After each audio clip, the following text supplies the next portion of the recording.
ప్రార్థన. పరిశుద్ధుడు అయిన మా తండ్రి, ఇప్పటి వరకు మీరు పాటల్లో మాకు తోడుగా ఉన్నందుకే మీకు వందనాలు.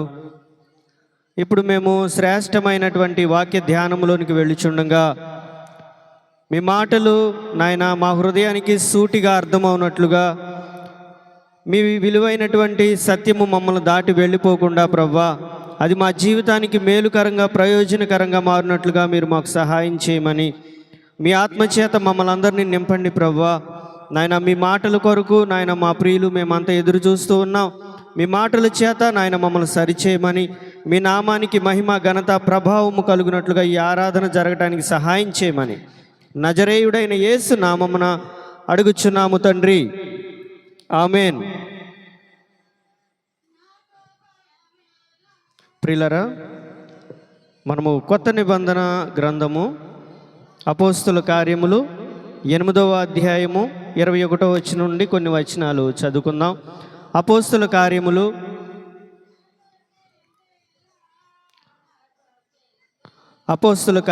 8వ అధ్యాయము 21వ వచనం నుంచి కొన్ని వచనాలు చదువుకుందాం. నీ దేవుని నీ హృదయము. అమ్మ తీశారా అందరూ? కొత్త నిబంధన పేజీ నెంబర్ 110, అపోస్తుల కార్యములు 8వ అధ్యాయము 21వ వచనము. నీ హృదయము దేవుని ఎదుట, నీ హృదయము దేవుని ఎదుట సరి అయినది కాదు గనుక, సరి అయినది కాదు గనుక ఈ కార్యమందు నీకు పాలు పంపులు లేవు. ఈ కార్యమందు నీకు పాలు పంపులు లేవు. కాబట్టి ఈ నీ చెడుతనం మానుకొని, మారు మనస్సు నొంది ప్రభువును వేడుకొనుము. ఒకవేళ నీ హృదయ ఆలోచన క్షమించబడవచ్చును. నీవు ఘోర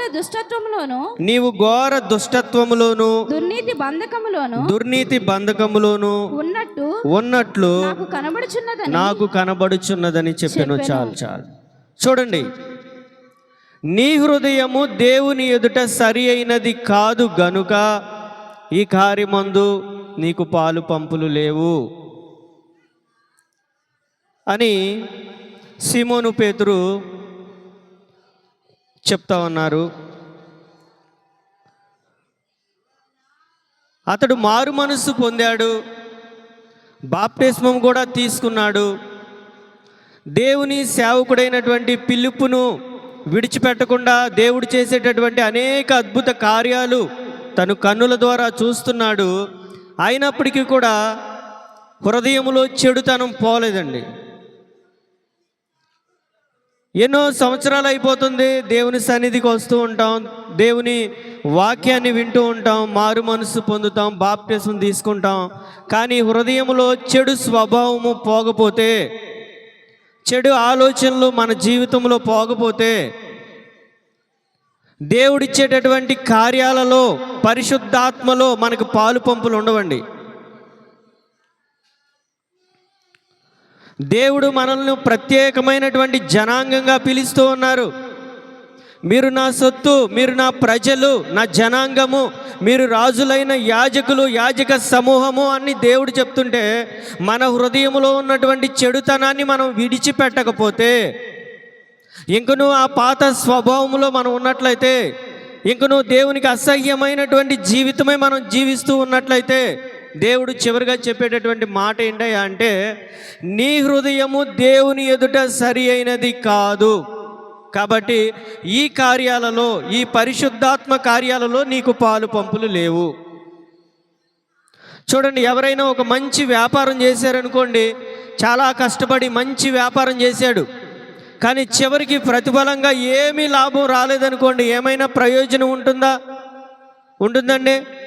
మరి దేవుని దగ్గరకు వచ్చాం, మనం దేవుని సన్నిధిలో దేవుని వాక్యాన్ని వింటున్నాం, వాక్యాన్ని చదువుతున్నాం, పాటలు పాడుతున్నాం, ఎన్నో ఉజ్జీవ కూటాల్లో మనం పాల్గొంటున్నాం. కానీ మన హృదయంలో మార్పు లేకపోతే, మన జీవితంలో దేవునికి అనుకూలమైన జీవితం మనలో లేకపోతే ప్రయోజనం ఏమైనా ఉంటుందా? చూడండి, ఈ యొక్క సీమోను, గారడి సీమోను ఫిలిప్పును ఎడబాయకుండా సూచక క్రియలు, అద్భుత కార్యాలు ఎన్నో చూస్తున్నాడు. చూసినప్పటికీ కూడా హృదయంలో చెడుతనం పోలా. సమరయ పట్టణాల్లో చక్కగా గారిడీలు చేస్తున్నాడు సీమోను.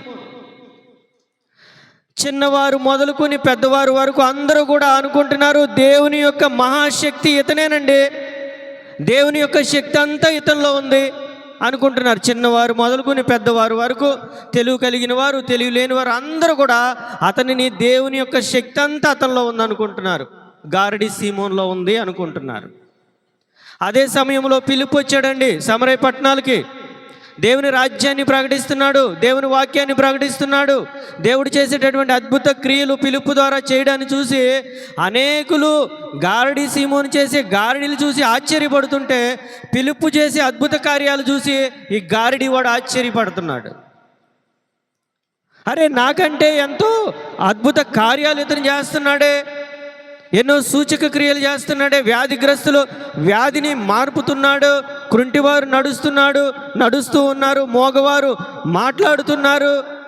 అరే, నాకంటే ఎంతో హెచ్చైన స్థితిలో ఈ ఫిలిప్పు ఉన్నాడు, ఎలాగైనా సరే ఇతన్ని వెంబడించాలి అనుకున్నాడు సీమోను, గారడి సీమోను.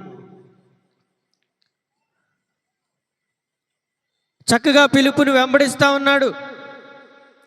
ఫిలిప్పు చేసే అద్భుత కార్యాలు చూసి చాలా ఆశ్చర్యపడిపోతున్నాడు. అప్పుడు యెరూషలేములో ఉన్నటువంటి పెద్దలకి, అయ్యా, సమరయ పట్టణంలో ఉన్న వారందరూ వాక్యాన్ని అంగీకరించారని తెలిసి ఆ సమరయ పట్టణానికి వచ్చినప్పుడు పేతురు, యోహాను వారి మీద చేతులుంచి ప్రార్థన చేస్తూ ఉంటే ఒక్కొక్కరి మీదకు పరిశుద్ధాత్మ పైనుండి దిగుతూ ఉన్నారు.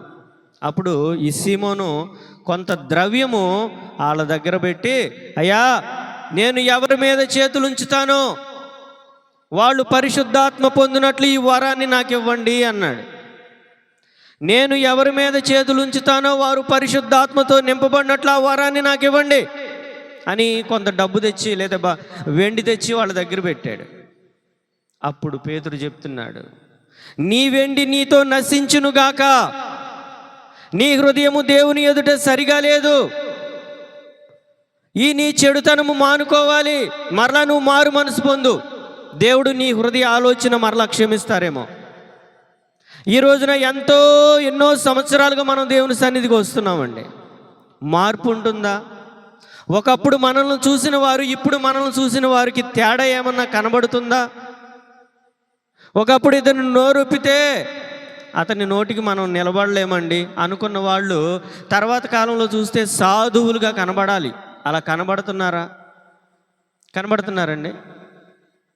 ఒకప్పుడు మనం చూసిన వారు తర్వాత కాలంలో మనం చూసినప్పుడు మనలో ఉన్న మార్పు వాళ్ళు ఏమైనా గమనిస్తున్నారా?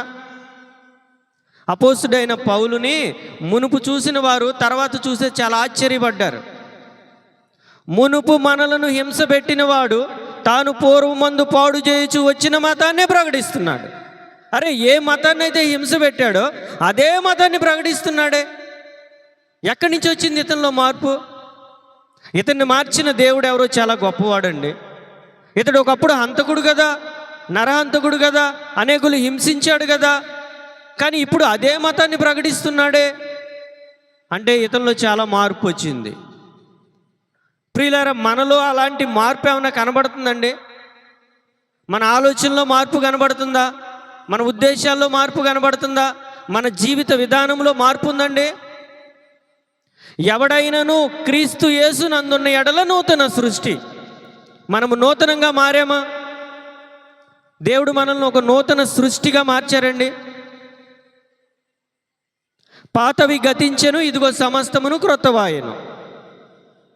గారడి సీమోన్లో ఏ హృదయం అయితే ఉందో అదే హృదయం ఉందండి. ఒకప్పుడు గారడీలు చేసి డబ్బులు సంపాదించాడు, ఇప్పుడు ద్రవ్యాన్ని దేవుని సేవకుల ముందు పెట్టి ఆ వరాన్ని నాకు ఇవ్వండి అంటున్నాడు.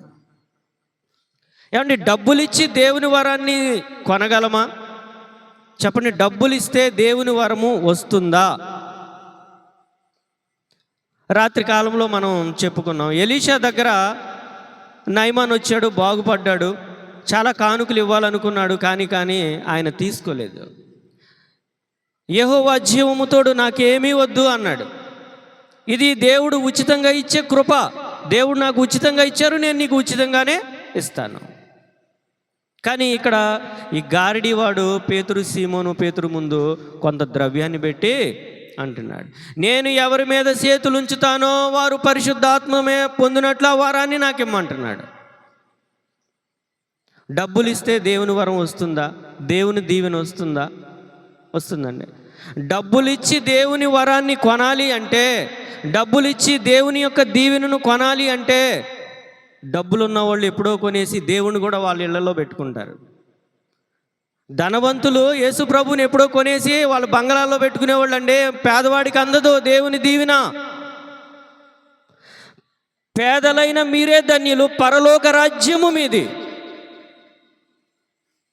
ధనవంతుడు పరలోక రాజ్యములో ప్రవేశించుట అసాధ్యము, ప్రవేశించలేడు. ఎందుకనంటే పేదవారైన మీరు మీ కడుపు మాడినప్పుడు ప్రభువా అని ప్రభు అంకి చూస్తారు. కానీ ధనవంతుడు చూస్తాడా? ఒక ఫోన్ చేస్తాడు అంతే, తొందరగా పట్రా పార్సెల్. కాబట్టి మన హృదయములో మార్పు లేకపోతే మనం ఎంత కాలము దేవుని సన్నిధికి వచ్చినా సరే ఎన్నడూ దేవుని దృష్టిలో విలువగా ఉండలేం. నీ హృదయము సరిగా లేకపోతే, నీ జీవితం సరిగా లేకపోతే, నువ్వు బాగా ముందుకు వచ్చేసినా సరే చివరిలోనైనా గెలుపు ముంగిట మనం బోర్లాగా పడిపోతాం.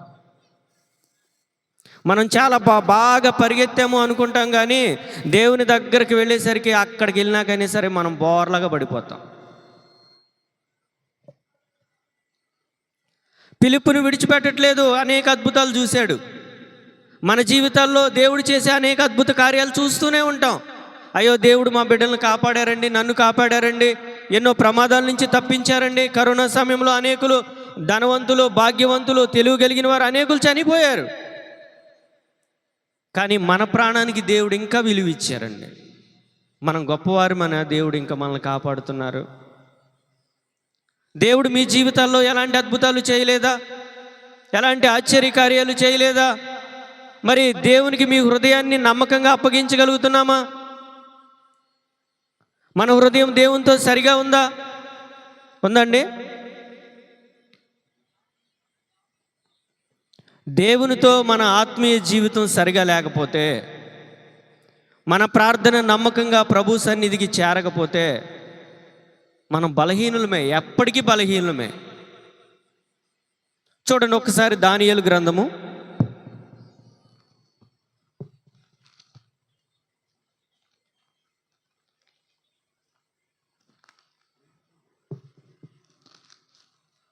6వ అధ్యాయము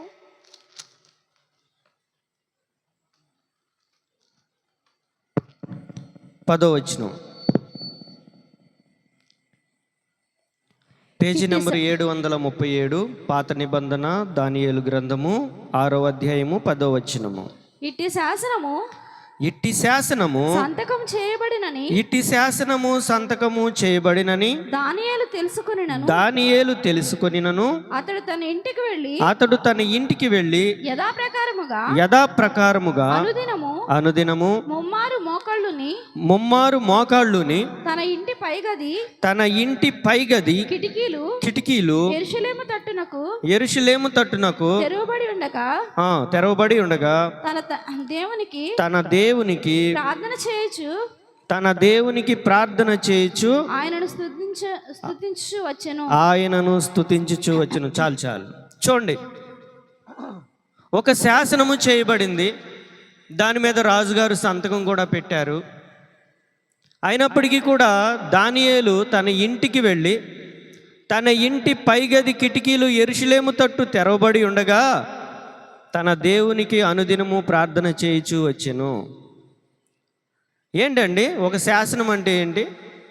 ఒక నెల రోజులు ఏ దేవునికి ప్రార్థన చేయకూడదు, ఎవరికి కూడా మొక్కకూడదు, ఒక రాజుకే మొక్కాలి, రాజుగారి దగ్గరకే వెళ్ళాలి. మీ సమస్య ఏదైనా సరే రాజుగారి దగ్గరకే వెళ్ళాలి.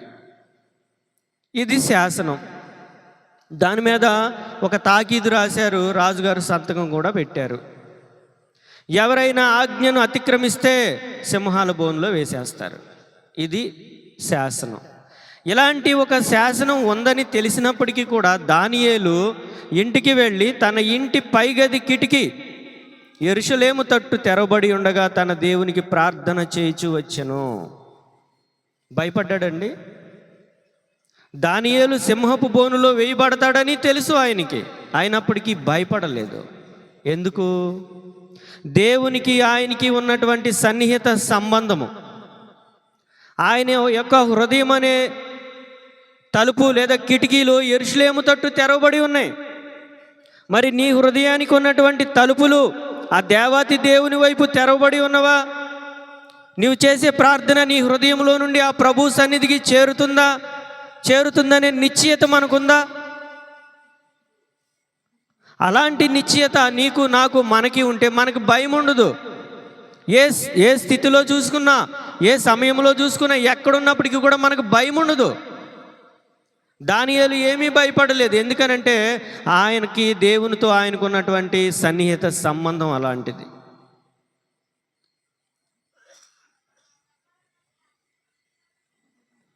చిన్న చిన్న విషయాలకే మనం కలవరపడిపోతూ ఉంటాం, భయపడిపోతూ ఉంటాం.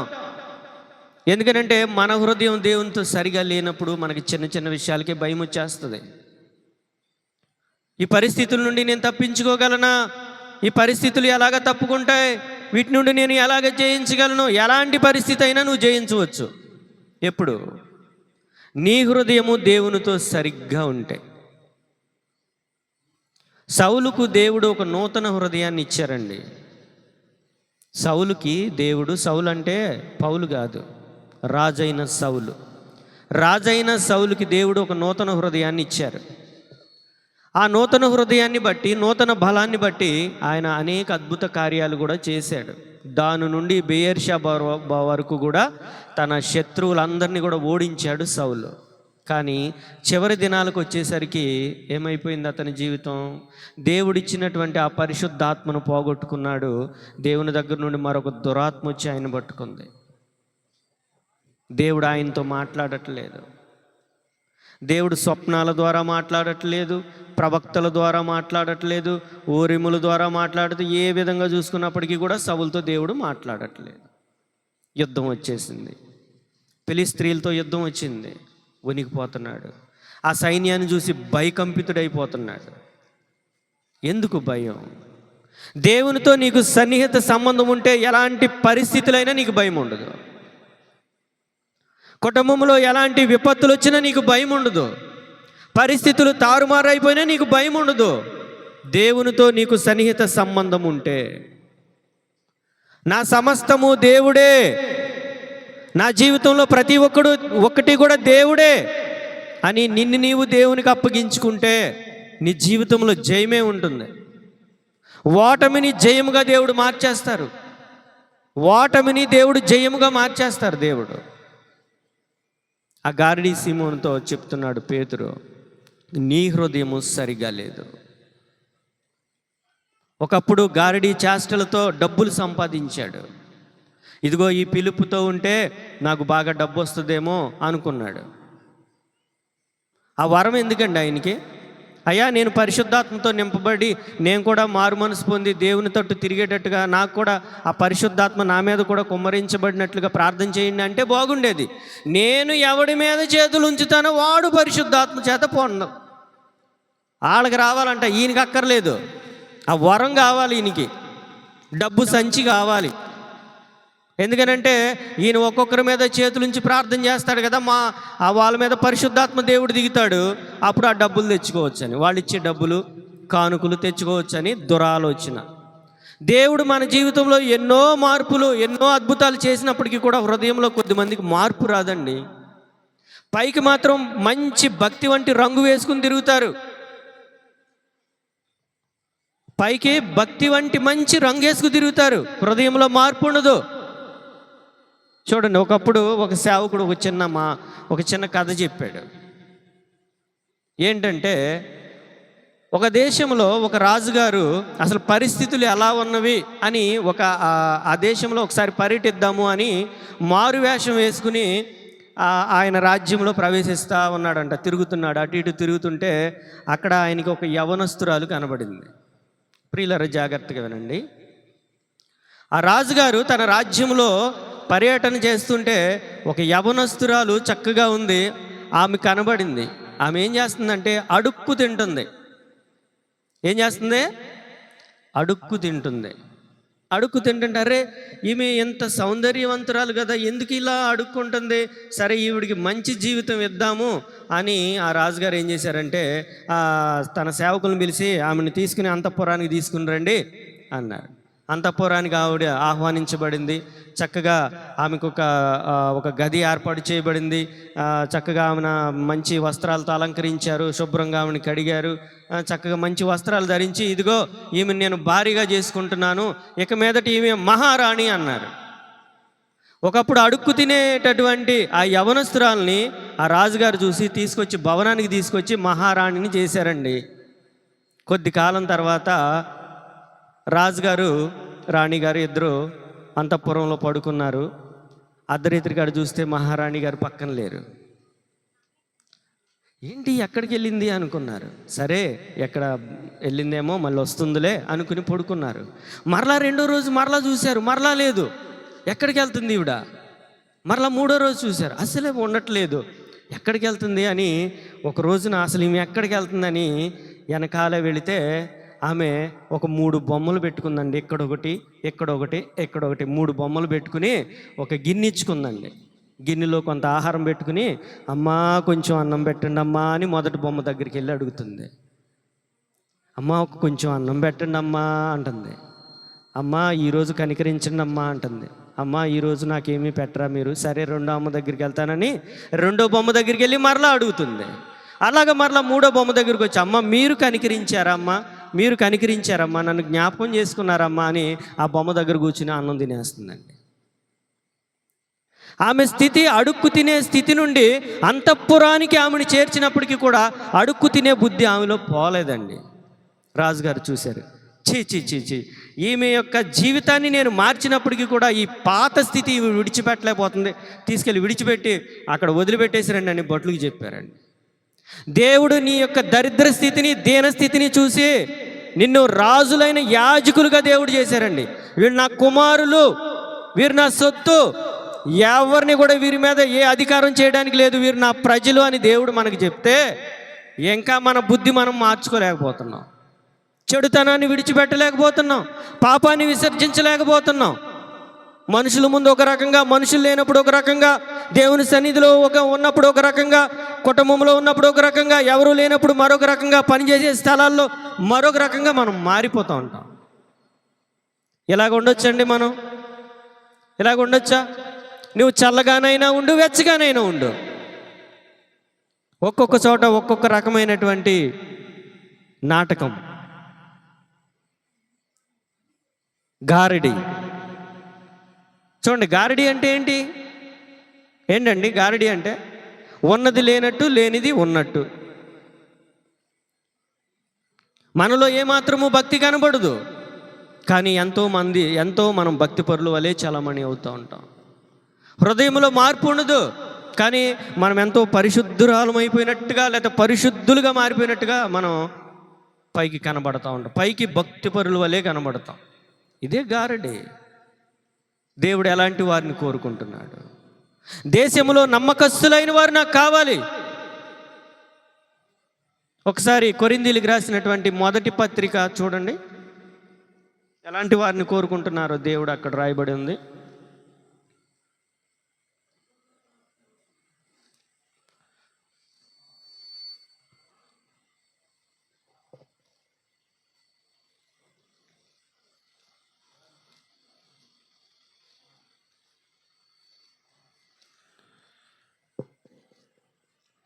కొరింథీయులకు రాసినటువంటి మొదటి పత్రిక, మొదటి అధ్యాయము 26వ వచనం చూడండి.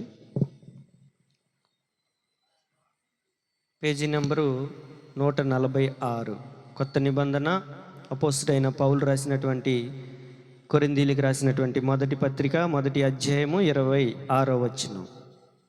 సహోదరులారా మిమ్మును పిలిచిన పిలుపును చూడుడి. లోకరీతిని దైవజనులైనను, జ్ఞానులైనను, గనులైనను, గొప్ప వంశము వారైనను అనేకులు పిలువబడలేదు గాని ఏ శరీరియు దేవుని ఎదుట దేవుని ఎదుట అతిశయింపకుండునట్లు జ్ఞానులను సిగ్గుపరచుటకు లోకములో నుండి వెర్రివారిని దేవుడు ఏర్పరచుకుని ఉన్నాడు. బలవంతులైన వారిని సిగ్గుపరచుటకు లోకములో బలహీనులైన వారిని దేవుడు ఏర్పరచుకుని ఉన్నాడు. ఎన్నికైన వారిని వ్యర్థము చేయుటకు లోకములో నీచులైన వారిని తృణీకరింపబడిన వారిని ఎన్నిక లేని వారిని దేవుడు ఏర్పరచుకుని ఉన్నాడు. చూసారా, దేవుడు ఎలాంటి వారిని ఏర్పరచుకున్నాడండి? కండలు తిరిగిన వాడిని, వాళ్ళను బలవంతులను యోగ్యులను ఎంపిక చేసుకున్నారా? బలవంతులైన వారిని సిగ్గుపరచటానికి లోకములో ఉండి వెర్రి వారిని దేవుడు ఏర్పరచుకున్నారు. అపోస్తులు ఎవరండి? అపోస్తులు మహా మేధావులా? వాళ్ళు అమాయకులు, వాళ్ళకి వలలు వేయటం తప్ప ఏమీ తెలియదు. అలాంటి వారి ద్వారా దేవుడు ఈ ప్రపంచానికే సువార్తను అందించారు. ఈరోజు నువ్వు గొప్పవాడు అని దేవుడు నీకు వాక్యాన్ని అందించట్లేదు. నువ్వు బలహీనుడు అని తెలుసు. బలహీనుడు అయిన నీ ద్వారా తన రాజ్యాన్ని కట్టాలనుకుంటున్నారు దేవుడు. నీకు ఒక పని అప్పగించబోతున్నారు. నీకు ఒక పని అప్పగించారు. ఆ పని ఏమిటో నువ్వు కనిపెట్టి ప్రార్థన చేస్తే దేవుడు నీకేం అప్పగించారో అర్థమైపోతుంది. దేవుడు మనకిచ్చినటువంటి పనిని పక్కన పెట్టి అనవసరమైన వాటిని మనం వెతుకుతూ ఉంటాం. అయ్యో, దేవుడు విలువైన రక్షణను మనకిచ్చారు కదా, రక్షణ నాకు ఇచ్చారు కదా, ఈ రక్షణను చేతపుచ్చుకుని నా బిడ్డలను బలవంతులు చేయాలి, నా కుటుంబాన్ని బలమైన కుటుంబంగా చేయాలి కదా, నా బిడ్డల్లో దేవుని జీవాన్ని నింపాలి, నేను దేవుని యొక్క జీవజల దారులు నా బిడ్డలకు నేను అందించాలి అనేటటువంటి ఆలోచనలు మనలో కనబడవు. వాళ్ళతో వీళ్ళతో ముచ్చట్లాడుతూ ఉంటాం. చూడండి, ఆ యవనురాలు అడుక్కు తినే స్థితి నుండి అంతఃపురానికి వచ్చినప్పటికీ కూడా హృదయంలో మార్పు రాలేదండి. అయ్యో, నా స్థితి మారిపోయింది, నేను ఇప్పుడు మహారాణిని, ఈ రాజ్యానికే నేను రాణిని అనేటటువంటి గ్రహింపు ఏమి ఆమెలో కలగల. ఒకప్పుడు మనము అయోగ్యులమే, అపవిత్రులమే, కానీ మన స్థితి మారిపోయింది.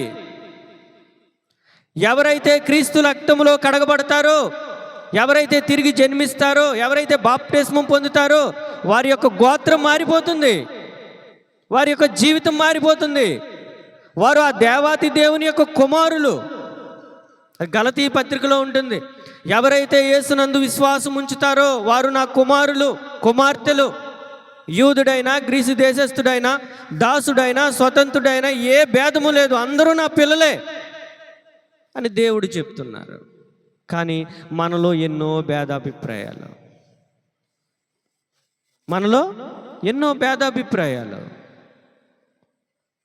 నేను గొప్ప అని మనం అనుకుంటాం. కానీ దేవుని దృష్టిలో మనం అందరము సమానమే. తల్లి దృష్టిలో పిల్లలందరూ సమానమేనా? వీడు దుర్మార్గుడు అండి అంటదా? 2 పిల్లలు ఉన్నారండి, వీడు దుర్మార్గుడు, వీడిని తోసేయండి రా కాల్లోకి అంటదా? అంత. తల్లికి 2 బిడ్డలు ఉంటే ఆ 2 బిడ్డలు 2 కళ్ళు లాంటి వారు. ఏ బిడ్డకు జ్వరం వచ్చినా, ఏ బిడ్డకు ఇబ్బంది కలిగినా తల్లి చాలా బాధపడుతుంది. తల్లి కంటే, తండ్రి కంటే నేను నీకు విలువైన వాడను కానా? తల్లి మరిచినా, తండ్రి విడిచినా నేను నిన్ను ఎన్నడైనా విడిచిపెట్టానా అని దేవుడు మాట్లాడుతున్నారు. ఆ గారడీవాడు ఎంత కాలము, ఎన్ని సంవత్సరాలు ఆ పిలుపుతో తిరిగినప్పటికీ కూడా హృదయంలో మార్పు రాలేదండి. ద్రవ్యాన్ని పెట్టాడు, ఆ వరాన్ని నాకు కావాలంటున్నాడు. ఎందుకు వరము? డబ్బు సంపాదించుకోవడానికి. చూడండి ఒకసారి యోహాను రాసిన పత్రిక. ఇలాంటి వ్యక్తి అక్కడ కూడా ఒక వ్యక్తి ఉన్నాడు. యోహాను రాసినటువంటి సువార్త 12వ అధ్యాయము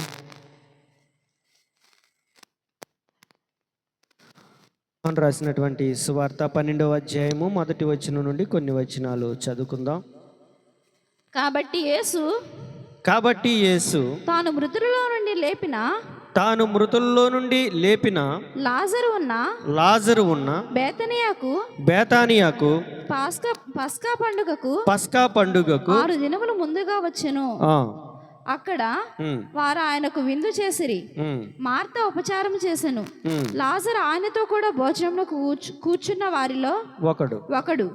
అప్పుడు మరియా మిక్కిలి విలువగల అచ్చా జటమాసి అత్తరు ఒక సేరున్నర ఎత్తు తీసుకుని యేసు పాదములకు పూసి తన తల వెంట్రుకలతో ఆయన పాదములు తుడిచెను. ఇల్లు ఆ అత్తరు వాసనతో నిండెను. ఆయన శిష్యులలో ఒకడు అనగా ఆయనను అప్పగింపనై ఉన్న ఇస్కరియోతు యూదా, ఈ అత్తరు ఎందుకు 300 దేనారములకు అమ్మి బేదలకు ఇయ్యలేదనను.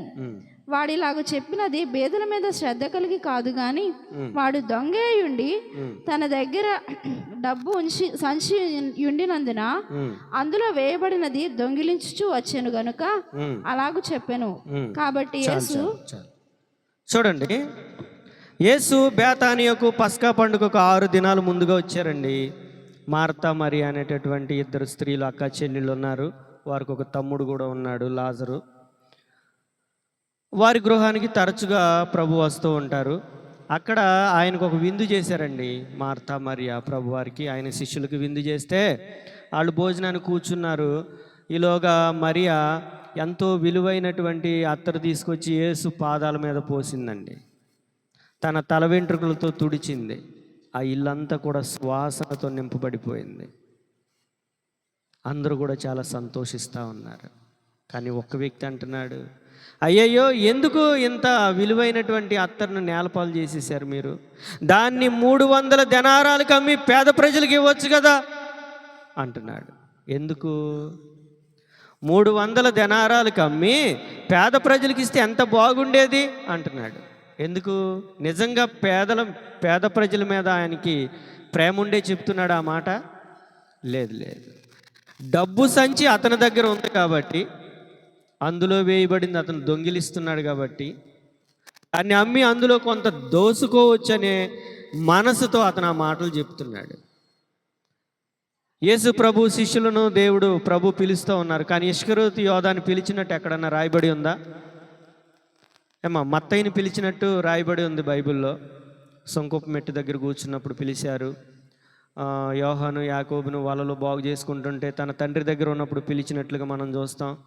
మరొక సందర్భంలో పేతురును తన సహోదరుడి ఆంద్రేయుని పిలిచారు. తర్వాత నతానీయులు వస్తాడు. అలాగా అపోస్తులందరినీ కూడా పిలిచారు ప్రభు. కానీ ఇస్కరియోతు యోధాను పిలిచినట్టు రాయబడి ఉందా? కానీ ఆ 11 తర్వాత 12వ వాడిగా అతను కూడా చేర్చబడ్డాడు. కానీ అతను దేనిని వెతుకుతున్నాడండి? ఇస్కరియోతు యోధా ప్రభు దగ్గర దేనిని వెతుకుతున్నాడు? ఆ గారడీ సీమోను వాళ్ళతో కలిశాడు, బాప్టిసం తీసుకున్నాడు. కానీ దేనిని వెతుకుతున్నాడు? డబ్బు సంచిని వెతుకుతున్నాడు ఇస్కరియోతు యోధా. ఈ రోజున దేవుని దగ్గరకు వచ్చినటువంటి మనము దేనిని వెతుకుతున్నాం? దేవుడు నీకు ఏది ఇవ్వాలనుకుంటున్నారు, నీవు దేనిని వెతుకుతున్నావు? అది చాలా ప్రాముఖ్యమైనది. నీవు అడిగితే నిశ్చయంగా పరిశుద్ధాత్మను నేను నీకు ఇస్తానన్నారు దేవుడు. ఎప్పుడు? నీ హృదయము నా ఎదుట సరిగ్గా ఉండాలి. మన హృదయం సరిగ్గా లేనప్పుడు, మన జీవితం క్రమముగా లేనప్పుడు దేవుడు ఇస్తారా చెప్పండి? ఒక చిన్న పిల్లవాడు ఉన్నాడండి, ఒక 100 రూపాయలు ఇమ్మంటాడు, ఇస్తారా చెప్పండి? పెద్దవాడు అయిన తర్వాత అడిగితే ఇస్తాంగా. మన ప్రార్థన చిన్నగా ఉన్నప్పుడు, మన జీవితం చిన్నగా ఉన్నప్పుడు, మనం సరైన క్రమాన్ని పాటించినప్పుడు మనం అడిగితే దేవుడు ఎవరు? మన జీవితము దేవుని దృష్టిలో విలువగా పరిమళ సువాసనగా ఉన్నప్పుడు మాత్రమే మన ప్రార్థన అంగీకరించబడుతుంది.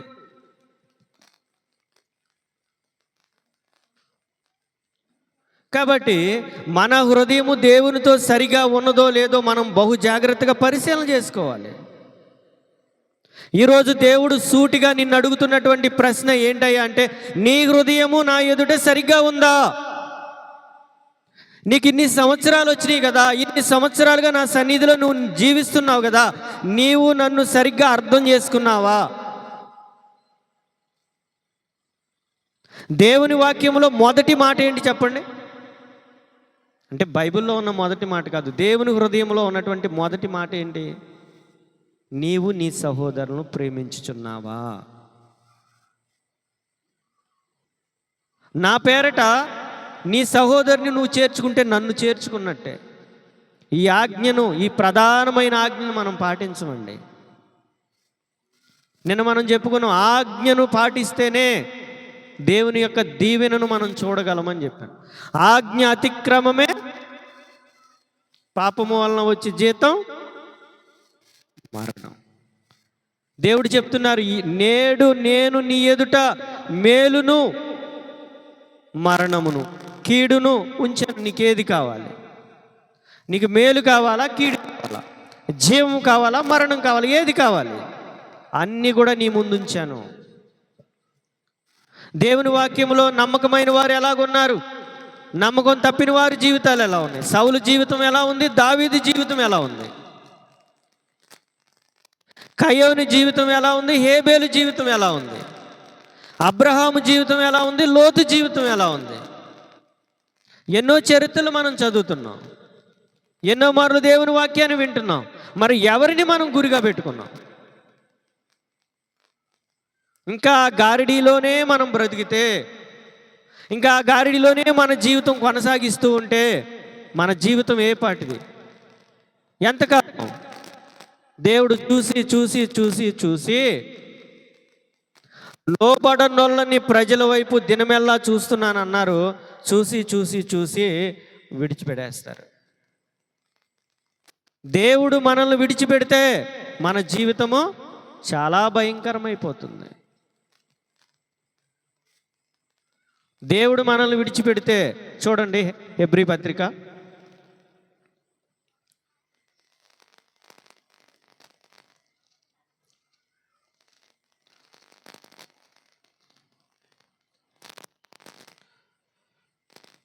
12వ అధ్యాయము 15వ వచనం నుండి కొన్ని వచనాలు చదువుకుందాం. నేను చదువుతున్నాను. మీలో ఎవడైనను దేవుని కృపను పొందకుండా తప్పిపోవునేమో అనియు, చేదైన వేరు ఏదైనను మొలచి కలవరపరుచుట వలన అనేకులు అపవిత్రులైపోవుదురేమో అనియు, ఒక పూట కూటి కొరకు తన జ్యేష్ఠత్వపు హక్కును అమ్మివేసిన ఏశావు వంటి భ్రష్టుడైనను వ్యభిచారి అయినను ఉండునేమో అనియు జాగ్రత్తగా చూచుకొనుడి. చూసారమ్మా అందరూ? మీలో ఎవడైనను దేవుని కృపను పొందకుండా తప్పిపోవునేమో అనియు, చేదైన వేరు ఏదైనను మొలచి కలవరపరుచుట వలన అపవిత్రులైపోతారేమో అని, ఒక పూట కూటి కొరకు తన జ్యేష్ఠత్వపు హక్కును అమ్మివేసిన ఏశావు వంటి భ్రష్టుడైనను వ్యభిచారి అయినను నాలో మనలో ఎవరినైనా ఉన్నారేమో జాగ్రత్తగా చూసుకోండి. సమయం దాటిపోయిన తర్వాత ఎంత ఏడ్చినప్పటికీ కూడా ఏమీ ప్రయోజనం ఉండదు. ఏశావు తన తండ్రి దగ్గరికి వెళ్ళాడండి. తన తండ్రి అయిన ఇస్సాకు దగ్గరికి వెళ్ళి పెద్ద కేక వేశాడు. ఓ నా తండ్రి అన్నాడు. ఏమీ ప్రయోజనం లేదు, అప్పటికే చేయి దాటిపోయింది. ఎందుకు కేక వేశాడు ఏశావు? ఏశావు ప్రార్థన చేస్తాడా? దేవునికి లోబడతాడా? తండ్రికి విలువిస్తాడా? లేకపోతే తల్లికి విలువిస్తాడా? ఏమీ ఇవ్వడు. వేటాడుతూ ఉంటాడు. వెళ్ళి వేటాడి వేట మాంసం తెస్తాడు. వేట మాంసం తిని తండ్రి ఏమో ఏశావును ప్రేమిస్తూ ఉంటాడు. ఏశావు చెప్తాడు, నాయనా నువ్వు వెళ్ళి వేటకు వెళ్ళి వేట మాంసం తీసుకునిరా, నేను దాన్ని తిని తృప్తి పొంది నేను నిన్ను దీవిస్తాను అన్నాడు.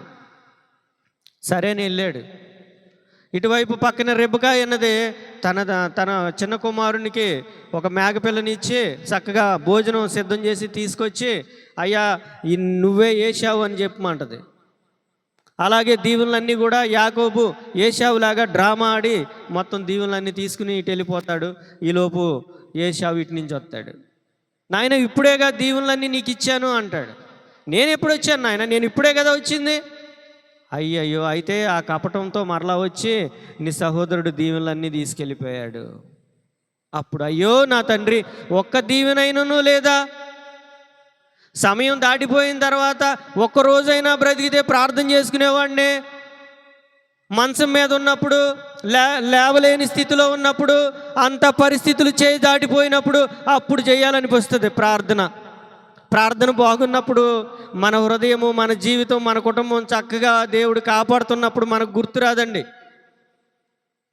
ఎప్పుడు గుర్తొస్తుందంటే మన బలం పూర్తిగా తగ్గిపోయి మనం నిస్సహాయ స్థితిలోకి వచ్చినప్పుడు, ఏమీ చేతగాని స్థితిలోకి వచ్చినప్పుడు, క్లిష్ట పరిస్థితుల్లోకి వచ్చినప్పుడు అప్పుడు అనుకుంటాం, అయ్యయ్యో కొద్ది రోజులైనా దేవుని సన్నిధిలో గడపలేకపోయానే, నా పాపాన్ని ఒప్పుకోలేకపోయానే అనుకుంటాం. సమయం దాటిపోయిన తర్వాత, మనం గెలవాల్సిన సమయంలో మన స్థానంలో మరొకరు గెలిచినప్పుడు, మనం విలువగా ఉండాల్సిన సమయంలో మనం విలువ తక్కువగా కనబడినప్పుడు, మనల్ని అనేకులు విలువగా ఎంచాల్సిన సమయంలో మనం నీచమైన స్థితికి దిగజారిపోయినప్పుడు అప్పుడు గుర్తుకొస్తాడు దేవుడు మనకి. అప్పుడు ప్రయోజనం ఉండదు. చేదైన వేరు ఏదైనా మొలచి మన జీవితంలో ఉందేమో జాగ్రత్తగా చూసుకోవాలండి. పాపము, మోసము, అసూయ మనలో ఉంటే దాన్ని వేరులతో సహా బయటికి తీయాల.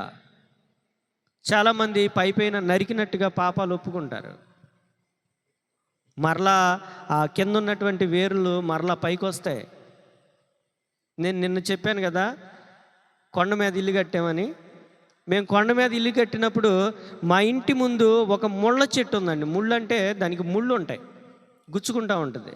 దాన్ని అప్పుడు నుండి ఇప్పుడు వరకు నరుగుతూనే ఉన్నాము. సంవత్సరం నరుగుతున్నాము.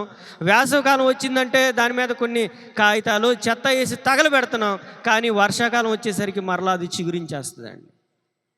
నిజం, నేను చెప్తున్నది దేవుని సన్నిధిలో సత్యమే చెప్తున్నాను, నేను అబద్ధం ఆడట్లేదు. ఇంచుమించు 12-14 సంవత్సరాల నుండి వేసవికాలం వచ్చిందంటే ఆ చెట్టుని మేము నరికేస్తాము. అవసరమైతే దాని మీద కొన్ని కాగితాలు, చెత్త వేసి తగలబెట్టేస్తాం, చచ్చిపోద్దేమో అనుకుంటాం. మరలా వర్షాకాలం వచ్చేసరికి మరలా చిగురించి పెద్దదైపోద్ది. అది నరకాలంటే 2-3 గంటలు టైం పడుద్ది, నరకలేం, మొత్తం ముళ్ళే ఉంటాయి. పాపం కూడా అలాంటిదేనండి. మనం నరికేసాం కదా, తీసేసాం కదా, పారేసాం కదా అనుకుంటాం, మరలా వస్తుంది బయటికి. దాన్ని క్రీస్తు ద్వారాగా దాన్ని పూర్తిగా ఓడించాలి. పూర్తిగా చివరి వేరు వరకు దాన్ని తీసి బయట పారవేసి అగ్ని చేత కాల్చకపోతే ఏశావు వలె మనం భ్రష్టులమైపోతాం.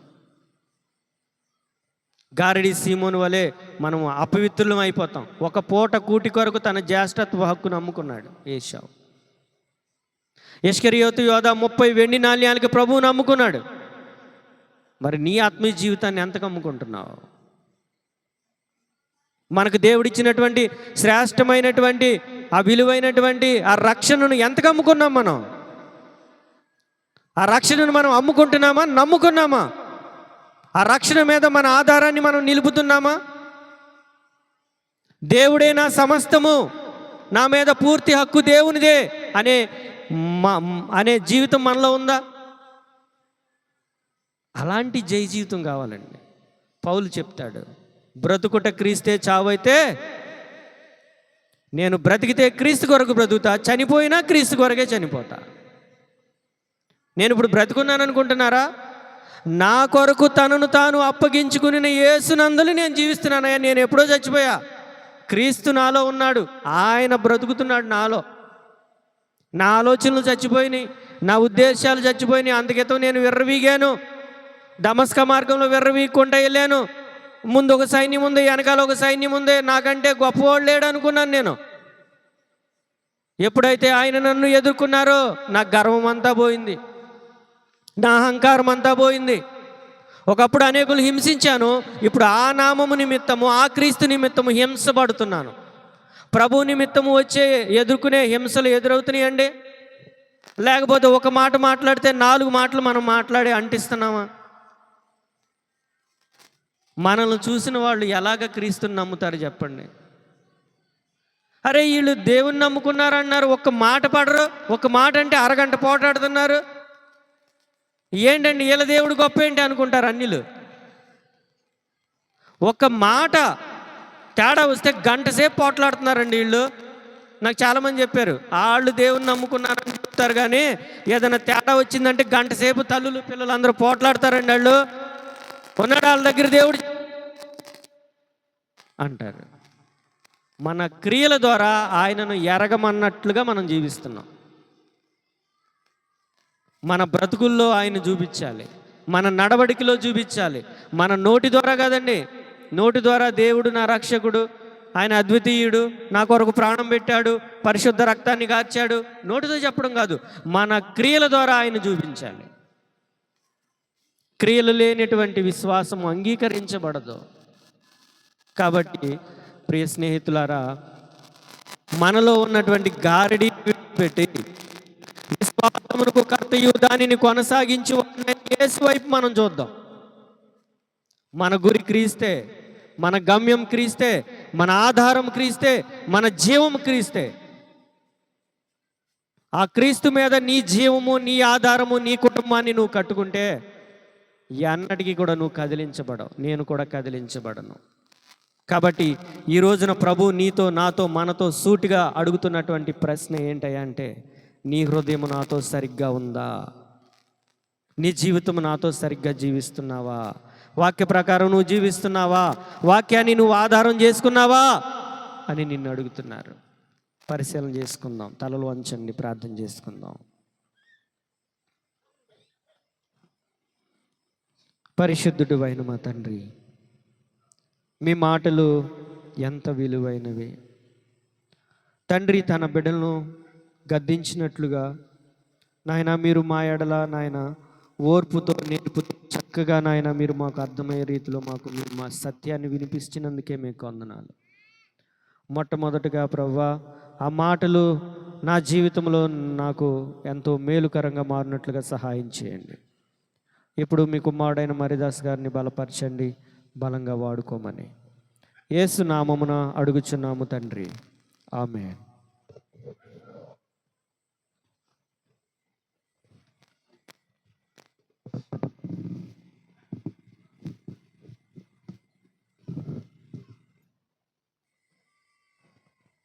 దేవునికి స్తోత్రం, హల్లెలూయా.